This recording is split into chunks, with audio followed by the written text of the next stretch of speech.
Jesus taught that there were two greatest commands. First is to love the Lord with all your heart, mind, soul, and strength. And the second is like it, to love your neighbor as yourself. In Mark's version, he says, there is no other commandment greater than these. It's easy to forget how revolutionary that is. In the ancient world, the Greeks taught that the secret to life is to know thyself. The Romans came along and they said it's to defend thyself. Modern pop psychology says the secret to life is to discover yourself.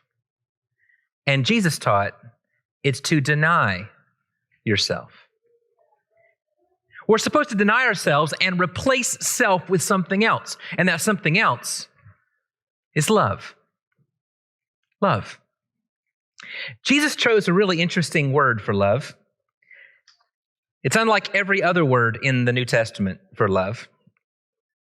This love, Jesus taught, is not like the kind of love you have when somebody gives you something you like and so you like them back. Instead, it is love that is directed towards someone else, rooted in someone else, for the sake of someone else, and it changed everything. Did you know that in the ancient world, there was no such thing as an organized charity effort or a hospital open for all in need? That started with Christians. There's an ancient writer who said, nobody gives anything to anyone if they can help it. And then Jesus came along, and he told stories about hurting people on the side of the road and what it means to be neighbor. He even told a judgment scene story in Matthew 25, where the only criteria in that story was, what did you do or not do to the least of these, my brothers, who were hungry and thirsty and naked and in need? Whatever you did to me. And Christians took notice. Christians began the first organized charity efforts. And you can still see the effects of it in the language, from Salvation Army to the YMCA, from Florence Nightingale to Louise Pasteur. Christianity has played a crucial role in the formation of organized care. Just think of the closest hospital to the city where you were born and grew up, and think if the name Baptist or Methodist is attached to it. That's not a coincidence. Think about this. What it means to live out of love for God, love for neighbor, is to care for others. It's a love that's rooted in someone else, directed towards someone else for the sake of someone else. Show me what you do, and I'll show you what you love. Show me what you love, and I'll show you what you are going to become. It was Augustine, back in the 4th century, who coined the phrase, you become what you love. Maybe you've heard that phrase before. Francis of Assisi picked it up and made a very similar phrase. His student Clare of Assisi made a similar phrase. And in a really good book written a few years ago called The Road to Character by New York Times columnist David Brooks, he explains what that means. Listen to this quote. We become what we love because only love compels action. We don't become better because we acquire new information, but because we acquire better loves. We don't become what we know. Education is a process of love formation. When you go to school, it ought to teach you better and newer things to love. My Christian upbringing did a very good job of teaching me what love is not. When I go to the movies or I read a novel, I know that the fluttering butterflies deep in the gut upon the first sight of her charming beauty may be a lot of things, but it ain't love. A Tennessee preacher friend of mine named Keith Parker once asked a group of youth, what is love? And one of them said, oh, I know. Love is a feeling you feel when you feel a feeling you've never felt before. And Keith said, that's interesting. Love's a feeling you feel when you feel a thing you never felt before. Back into an electric fence. You'll feel a feeling you never felt before. But it's not love. No. I know that love is not something you fall into, like it's some, well or whatever. It's not something you fall out of, like some little boy's treehouse. Love, as Jesus defines it, is intentional focus, rooted in someone else, directed towards someone else for the sake of someone else. It's more than a feeling. It's something bigger, grander, deeper than that. It's something deeper than we dare imagine. Love is a way of seeing and a way of knowing. It doesn't even have to involve me. That's the power of it. We're so used to putting me in the center. And then we think love starts with me, loving myself well, and then everything will fall into place. But what if love isn't really about me at all? What if it's so much about something else that I begin to see and know in such a way that God in His world, not me in my world, becomes central? When the Lord lays out for us the two greatest commands, He's not primarily thinking about rules on a checklist. He's thinking about two new ways of seeing the world and ultimately becoming different people because of who and how we love. So when we get to Colossians chapter 3, Paul describes this new way of seeing in perhaps the most challenging scripture so far. I don't know a deeper, broader, more far-reaching passage than a little phrase that's trapped inside a little verse in Colossians 3 and verse 11. Paul says, here, Christ is all and in all. On August 19th, 1871, Charles Spurgeon leaped into the pulpit of the Metropolitan Tabernacle Church in London to preach on this text. And he began with these words, "This little text is one of the greatest in the whole Bible, and I feel lost in its boundless expanse. I cannot navigate so huge a sea. My skiff is too small. I can only coast along the shore. Who can compress all things into one sermon? If I were to try to tell you all the meaning of this boundless text, I would require all the time and eternity, and even all the tongues, human and angelic, could not avail me the compass of the whole. We will swim in this sea, though we cannot fathom it, and feast at this table, though we cannot reckon upon its costliness." But I think we have to try. I'm reminded of the words of President Kennedy in his inauguration. These things may not be accomplished in the first 100 days, or even in the first 1,000 days, or maybe even not in my lifetime on this planet, but we must let us begin. Well, let's begin. Paul makes 2 points. Number one, for the believer, Christ is all. Is that right? Paul has already told us in Ephesians that we didn't learn Christ like the rest of the world. We learned Christ differently. How different? Well, in the next book in Philippians, Paul says it changes the way we see ourselves and changes the way we see the church. And then in Colossians, it changes the way we see the whole world. Christ is all? I have a friend named Randy Harris who taught for years out in Texas, and he tells a story about going to visit a couple to do a Bible study. It was at the wife's request. So he gets to the door, goes inside, and it's very clear that the husband is hostile. I mean hostile. He's trying to read through the Gospels, and she's sitting there listening very patiently. And he is getting up and going back to the back and coming back in and saying a few rude comments and going back to the back, coming back in and just being, I can't believe you're here, and going back to the back, and coming back and saying, this is ridiculous, and going back to the back. And after the first Bible study is over, she begs him to come back, and he's thinking, well, okay. So he comes back and back and back.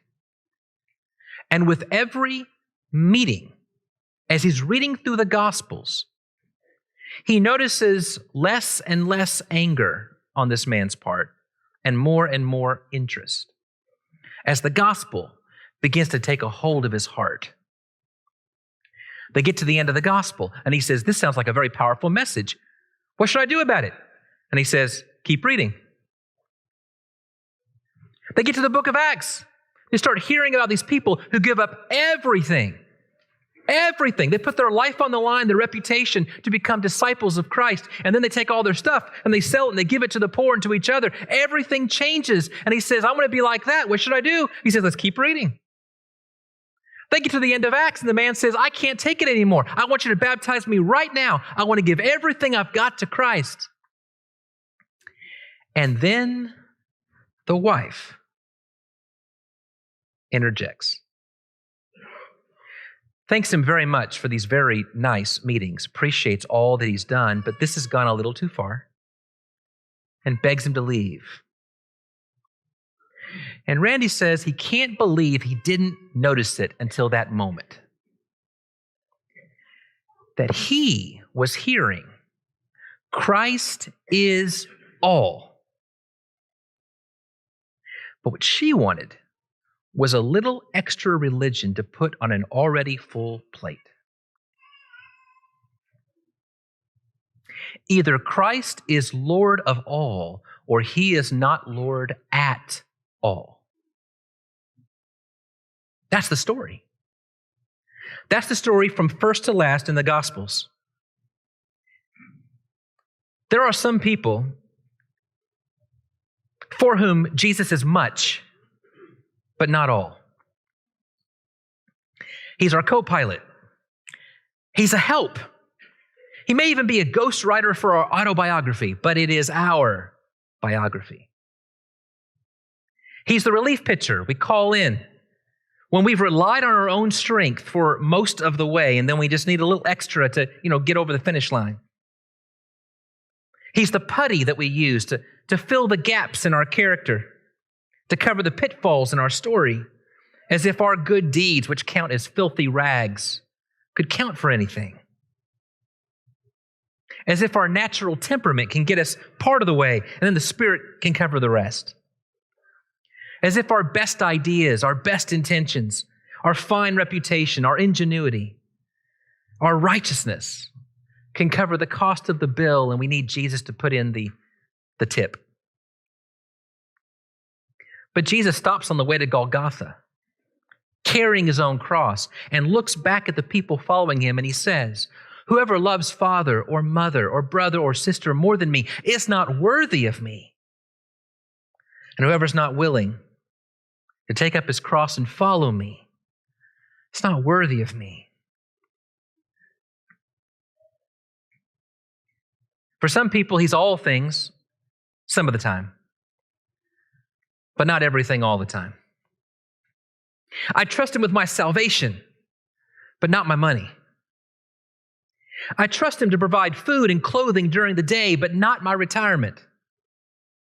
I'll take care of that. I rest in his peace when it comes to the things out of my control, but I'm filled with worry and anxiety about the things in my control, because really, that is up to me. And someone said regarding how both people and churches acted during segregation, Christ may be the door for who gets into heaven, but I'm the screen door for who's welcome in my home. But you and I know something different, something better. Christ doesn't get first dibs in the church or in our marriage or in our job.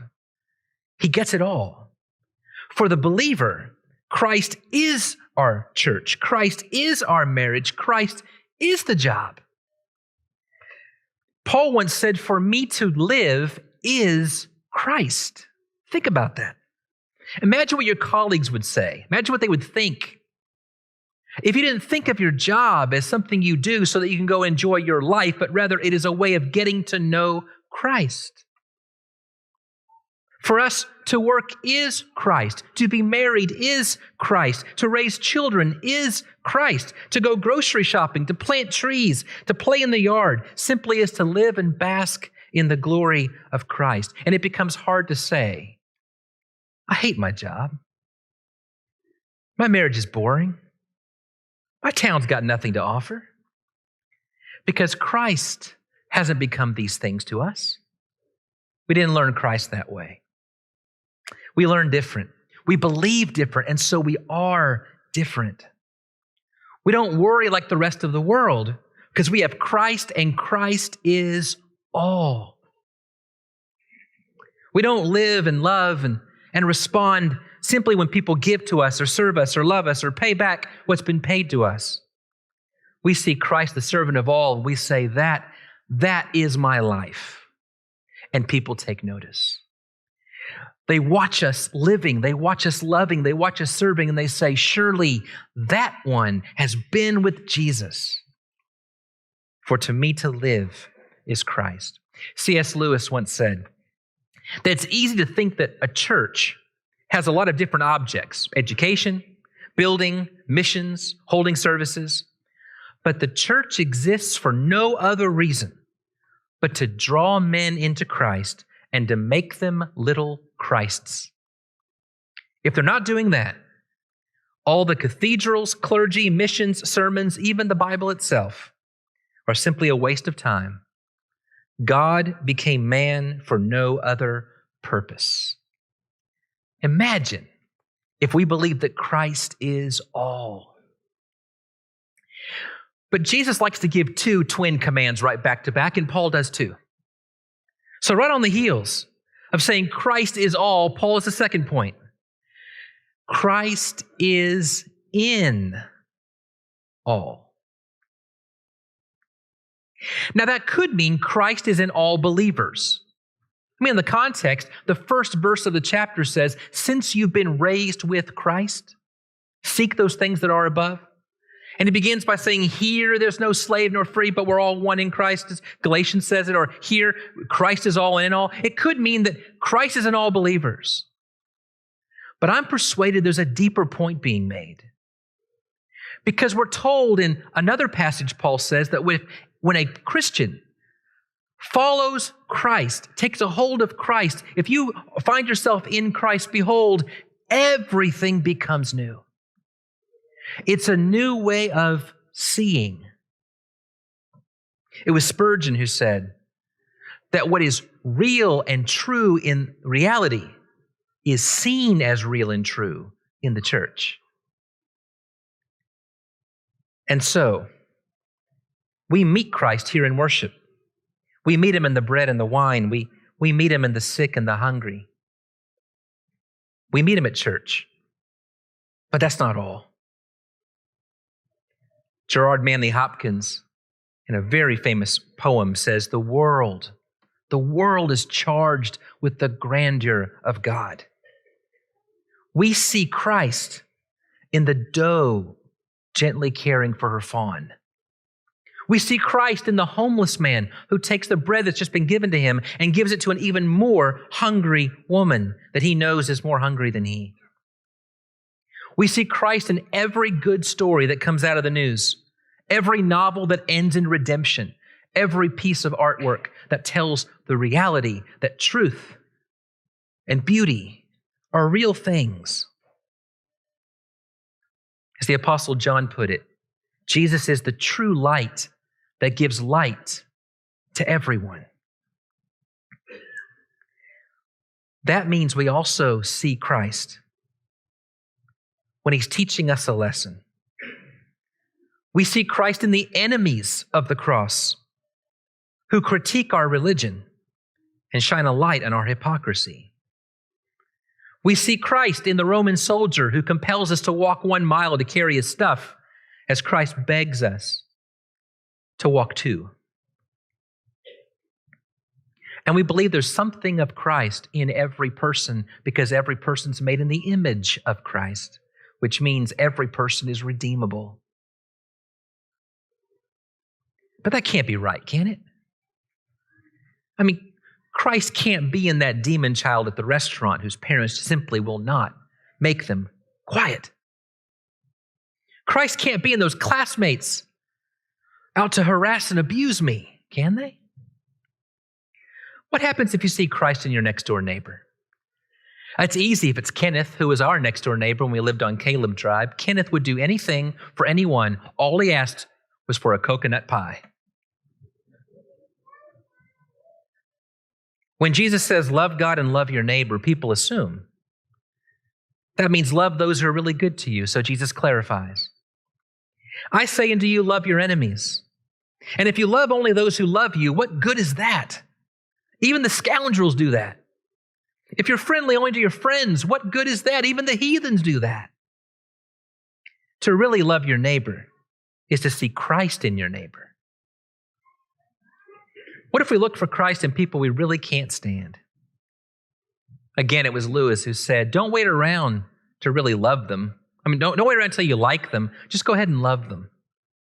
And if you love them, over time, you just might find that you'll start to like them. Let me push a bit further. See Christ in that high school bully that you can't stand. See Christ in that job on the honey-do list that you really don't want to do. See Christ in the political party that you think is barely Christian.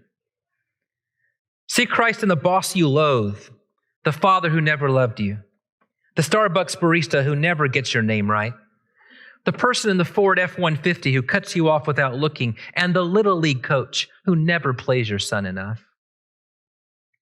What would we call it if we were able to see, I mean truly see, Christ is in all?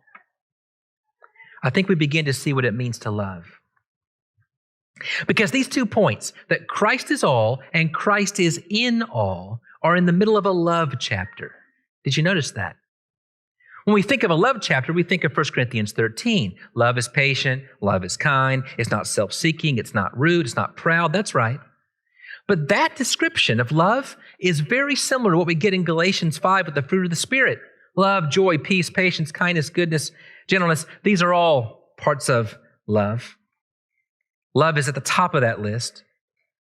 And it introduces a list given by Paul after he talks about a list of actions absent of love, like idolatry and anger and wrath.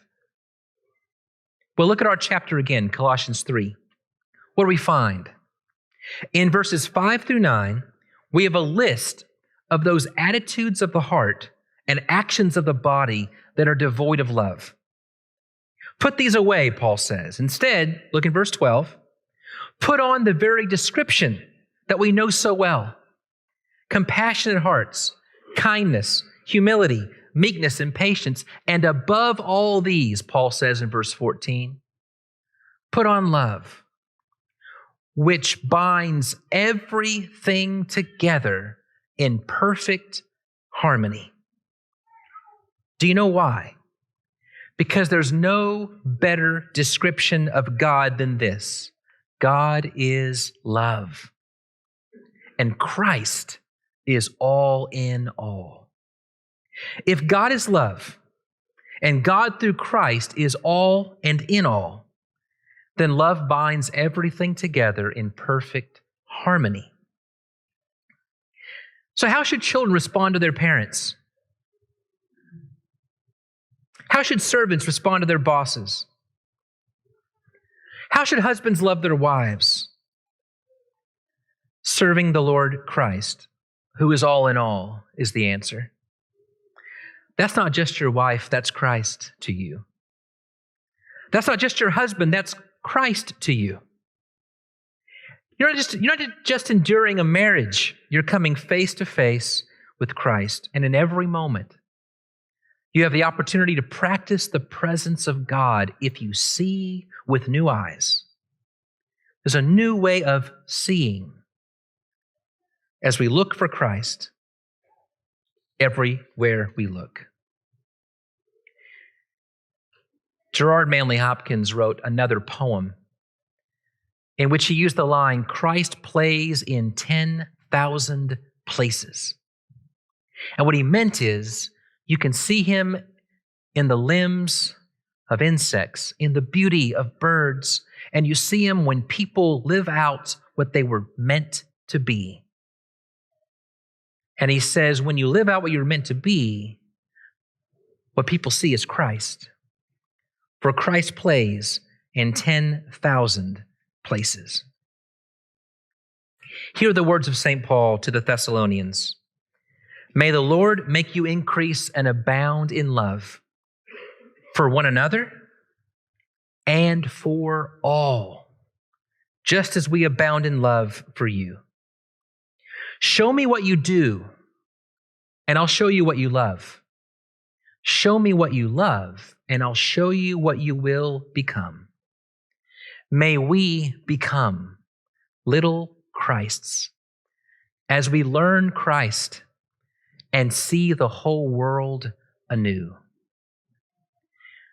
I want to read a benediction out to you. This comes from the 5th century. It's called the Prayer of St. Patrick. It goes like this. Christ with me, Christ before me, Christ behind me. Christ in me, Christ beneath me. Christ above me, Christ on my right, Christ on my left. Christ when I lie down, Christ when I sit down. Christ when I arise. Christ in the heart of every man who thinks of me. Christ in the mouth of everyone who speaks of me. Christ in every eye that sees me. Christ in every ear that hears me.